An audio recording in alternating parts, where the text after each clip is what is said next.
வணக்க நண்பர்களே, மீண்டும் உங்களை சந்திப்பதில் மகிழ்ச்சி. ஒரு நண்பர் கேட்டிருந்த கமெண்ட் இது. கமெண்ட்டில் இந்த கேள்வி அவர் கேட்டிருந்தார். ஒரு சிஃப் இருக்குது சார், ஒரு சிஃப் இருக்குது, அதில் எத்தனை எஸ்பி அக்கௌண்ட் ஓப்பன் பண்ணலாம், எத்தனை எஃப்டி அக்கௌண்ட் ஓப்பன் பண்ணலாம் அப்படின்ட்டு கேட்டிருந்தார். ஒரு சிஃப்பில் ஒரே ஒரு எஸ்பி அக்கௌண்ட் தான் ஓப்பன் பண்ண முடியுங்க. ஓப்பன் பண்ணணும், ஒருத்தங்களுக்கு ஒரு அக்கௌண்ட் தான் இருக்கணும்னு இப்போ சொல்லிட்டாங்க. ஒரு எஸ்பிஐ அக்கௌண்ட், ஒருத்தங்களுக்கு ஒரு எஸ்பிஐ அக்கௌண்ட் தான் இருக்கணும். அதனால் ஒரு எஸ்பிஐ அக்கௌண்ட் தான் ஒருத்தங்களுக்கு ஒரு சிஃப்டில் ஓப்பன் பண்ண முடியும். சரி, அவங்களுக்கு தேவையாக இருக்குன்னு வச்சுக்கோங்க, இன்னொரு அக்கௌண்ட் தேவையாக இருக்குது, அதுக்கு என்ன பண்ணலாம்? அதுக்கு ஒரு வழி இருக்குது. அதை நான் அடுத்த வீடியோவில் சொல்கிறேன்.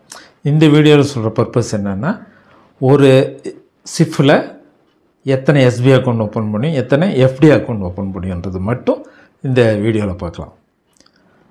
இப்போ ஏற்கனவே சொல்லிட்டேன் நான், எஸ்பிஐ அக்கௌண்ட் ஒன்று தான் ஓப்பன் பண்ண முடியும். ஒரு சிஃப்க்கு ஒரு எஸ்பிஐ அக்கௌண்ட் தான், இண்டிவிஜுவல் அக்கௌண்ட், ஒரு எஸ்பிஐ அக்கௌண்ட் தான் ஓப்பன் பண்ண முடியும். எஃப்டி அக்கௌண்ட் எத்தனை ஓப்பன் பண்ணலாம்? எஃப்டி அக்கௌண்ட் எத்தனை நாளும் ஓப்பன் பண்ணலாங்க. ஒரு சிஃப் தான், அதில் நீங்கள் எத்தனை எஃப்டி அக்கௌண்ட்னாலும் ஓப்பன் பண்ணலாம். ஆர்ஐபி எத்தனை நாளும் ஓப்பன் பண்ணிக்கலாம்.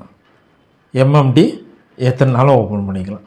அது ஒன்றும் லிமிட்டே கிடையாது. அதே மாதிரி தான் ஆர்டி, விஆர்டி, இதுக்கும் அப்படி தான். ஒரே ஷிஃப்டில் நீங்கள் எத்தனை ஆர்டினாலும் ஓப்பன் பண்ணிக்கலாம், எத்தனை விஆர்டினாலும் ஓப்பன் பண்ணிக்கலாம். லிமிட்டே கிடையாது, எல்லாம் அன்லிமிட் தான், லிமிட்டே கிடையாது. ஒன்று என்னென்னா, எஸ்பிஐ மட்டும் இண்டிவிஜுவல் அக்கௌண்ட்டாக இருந்தால் ஒரே ஒரு எஸ்பிஐ அக்கௌண்ட் தான் ஓப்பன் பண்ண முடியும். ரெண்டாவது ஓப்பன் பண்ண முடியாது, பண்ணக்கூடாது. ஸோ இதுதான் ரூல்ஸ். இந்த நண்பர் கேட்டதுக்கான பதில் தான் இது. உங்களுக்கு அந்த சந்தேகம் இருக்கலாம் அப்படின்றதுக்காக இந்த வீடியோ போட்டிருக்கேன். இந்த வீடியோ உங்களுக்கு பிடிச்சிருந்தால் லைக் பண்ணுங்கள், ஷேர் பண்ணுங்கள், சப்ஸ்கிரைப் பண்ணுங்கள். நன்றி, வணக்கம்.